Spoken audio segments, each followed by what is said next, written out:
Global biodiversity का diagram है। यहाँ पे आप वर्टिब्रेट्स की जो रिचनेस है उसको आप देख सकते हैं। इसको याद नहीं करना है, मैं आपको बस बता रही हूँ ताकि आपको नॉलेज में रहे कि ग्लोबल बायोडाइवर्सिटी को हम किस तरीके से देखते हैं।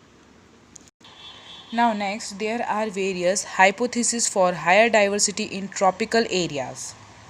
सवाल ये उठता है कि जैसे कि मैंने बताया अभी आपको कि जो ट्रॉपिक एरियाज़ हैं वहाँ पर बायोडाइवर्सिटी काफ़ी ज़्यादा है, स्पीशीज़ रिचनेस काफ़ी ज़्यादा है। अब ऐसा क्या खास है वहाँ पर जिसके कारण वहाँ पर इतनी ज़्यादा रिचनेस है? तो जो स्पीशियन है is a function of time है, मतलब कि वक्त के हिसाब से स्पीशिएशन होता है। टेम्परेट एरियाज़ जो हैं, मतलब जो ठंडी जगहें हैं, जहाँ पर ठंडे प्रदेश जो हैं वहाँ पर काफ़ी ज़्यादा ग्लेशिएशन, मतलब वहाँ पे ग्लेशियर्स बने हुए हैं, तो इतनी ठंड में तो आधे से ज़्यादा जो एनिमल्स वगैरह हैं वो वैसे ही मर जाएंगे। Next, no unfavourable seasons in tropics. तो ट्रॉपिक की अगर मैं बात करूँ तो जैसे tropic areas, tropic rain forest नाम सुना होगा आपने। तो ऐसी जगहों पर टेम्परेचर वेरिएशन काफ़ी कम होता है। फिर नेक्स्ट है सोलर एनर्जी, मतलब सोलर एबेंडेंस होती है। जैसे हम अमेज़ॉन रेन फॉरेस्ट की बात करें, साउथ अफ्रीका की बात करें, तो जो सोलर एनर्जी जो होती है वहाँ पर काफ़ी अच्छी अबेंडेंटली मिलती है। अब जहाँ पर सोलर एनर्जी जाता है तो वहाँ पर स्पीशीज़ भी ज़्यादा होंगी, रिसोर्स की अवेलेबिलिटी भी काफ़ी ज़्यादा है वहाँ पर, और रिड्यूस्ड कंपटीशन है क्योंकि फेवरेबल इन्वायरमेंट प्रेजेंट है। फेवरेबल इन्वायरमेंट का एक बहुत बड़ा रोल है। नेक्स्ट, एक्सटेंशन लो भी वहाँ पर क्या है, बहुत स्लो है। इजीली आपको फूड मिल गया है, इजीली आपको लाइफ मिल गई है, मतलब कुल मिला के कोई ऐसा प्रॉब्लमेटिक एरिया नहीं है, तो इस वजह से वहाँ पर आपको किसी भी तरह का इशू नहीं आता है, एक्सटेंशन आपको फेस नहीं करना पड़ता है। Now this is species area relationship. ये बहुत ज़्यादा इम्पॉर्टेंट है, इसके ऊपर क्वेश्चंस बनते हैं, मार्क कर लो।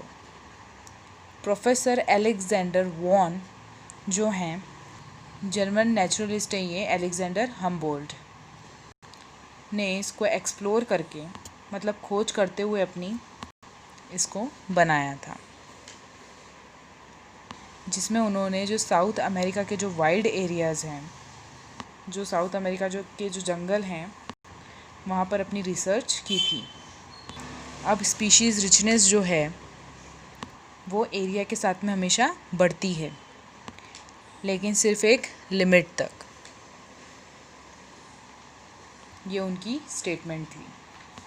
उनका ये कहना था कि अगर एरिया हम बढ़ा रहे हैं तो स्पीशीज़ रिचनेस भी बढ़ती जाएगी। अंडरस्टैंड? जैसे कि मैं एक रेक्टेंगल बनाऊं और अगर मैं इसमें इतना इतना एरिया देखूं तो स्पीशीज़ डाइवर्सिटी क्या होगी, कम होगी। अब इतने में देखेंगे तो ज़्यादा मिलेगी, और ज़्यादा बड़ा करेंगे तो इसमें भी और ज़्यादा आपको स्पीशीज़ मिलेगी, पर up to a certain limit तक। Next, relationship between species richness and area turned out to be rectangular hyperbola. Rectangular hyperbola, ये आपको याद होना चाहिए, एमसीक्यू का क्वेश्चन हो सकता है। ये डायरेक्ट क्वेश्चन है जिसमें वाइड वैरायटी ऑफ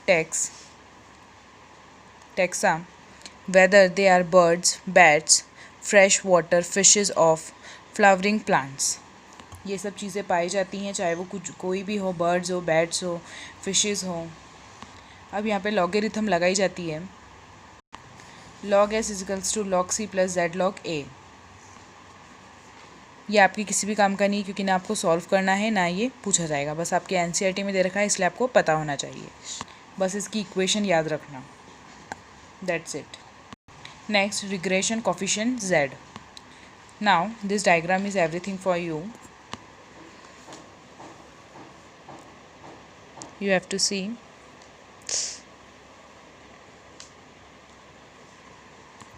यहाँ पे अगर आप लॉग लगाते हैं तो उसके साथ, और कुल मिलाकर ये अगर आसान लैंग्वेज में आपको ये चीज़ें समझाऊँ ना, तो ये डायग्राम आपको लर्न होना चाहिए।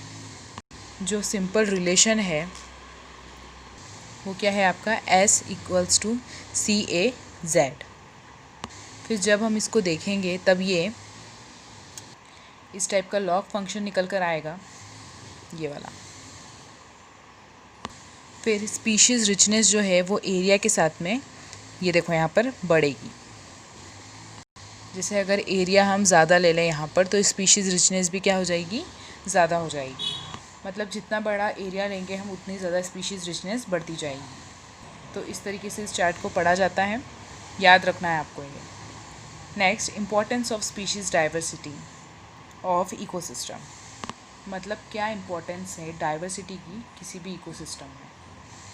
इम्पोर्टेंस की अगर हम बात करें तो सबसे पहले आती है स्टेबिलिटी। हाउ, अगर डाइवर्सिटी ज़्यादा है तो स्टेबिलिटी ज़्यादा होगी, ये कैसे पॉसिबल है, इसको समझो। जैसे कि फॉर एग्ज़ाम्पल मान लो बहुत ज़्यादा बायोडाइवर्सिटी है और वहाँ पर कोई एक एनिमल है, उसको भूख लगी है, उसको खाने को अगर बहुत सारे ऑप्शंस मिलेंगे तो अच्छा है या फिर एक ऑप्शन रहेगा तो अच्छा है, आपके हिसाब से आप बताओ। अब मान लो कि अभी आपकी छुट्टियाँ चल रही है और आपके मम्मी पापा घर पे नहीं है और आपको बहुत ज़ोर से लग रही है भूख, आपको मैगी वगैरह भी बनाना नहीं आता है, तो आप क्या करोगे। अगर आपके पास वैराइटीज़ ऑफ ऑप्शन होंगे, आपके घर में भी बहुत सारी चीज़ें, किचन में भी, फ्रिज के अंदर भी, मम्मी भी खाना पूरा बना के गई है, वो आप ज़्यादा प्रेफर करोगे या आपके पास कुछ भी खाने को नहीं है या एक सूखी रोटी पड़ी आप वो प्रेफर करोगे। ऑब्वियस सी बात है कि आप फर्स्ट वाली सिचुएशन को प्रेफर करोगे। तो यहाँ पर अगर हम स्टेबिलिटी की बात करें तो जितना ज़्यादा स्पीशीज़ डाइवर्सिटी होगी उतनी ज़्यादा एनिमल्स को ऑप्शंस मिलेंगे और उससे चीज़ें काफ़ी अच्छी होंगी, उससे जो ऑर्गेनिजम्स का जो सर्वाइवल रेट है वो और ज़्यादा बढ़ेगा। नेक्स्ट, अगर हम प्रोडक्टिविटी की बात करें तो ये प्रोडक्टिविटी को भी अफेक्ट करता है। प्रोडक्टिविटी को बढ़ाने के लिए आपका स्पीशीज़ रिचनेस का होना ज़्यादा ज़रूरी है। अब नेक्स्ट अगर हम बात करें इकोसिस्टम हेल्थ की, तो इकोसिस्टम हेल्थ को कैसे अफेक्ट करेगा। कोई अगर इकोसिस्टम स्टेबल है, उसकी प्रोडक्टिविटी ज़्यादा है, मतलब वो हेल्दी भी है। अगर वो अनहेल्दी होगा तो वो इकोसिस्टम ख़त्म हो जाएगा, डीजनरेट होगा। लेकिन अगर कोई इकोसिस्टम हेल्दी है तो वो सस्टेन करेगा, आगे तक चलेगा। तो यही बेसिक रीज़न है जो आपको यहाँ पर समझनी है।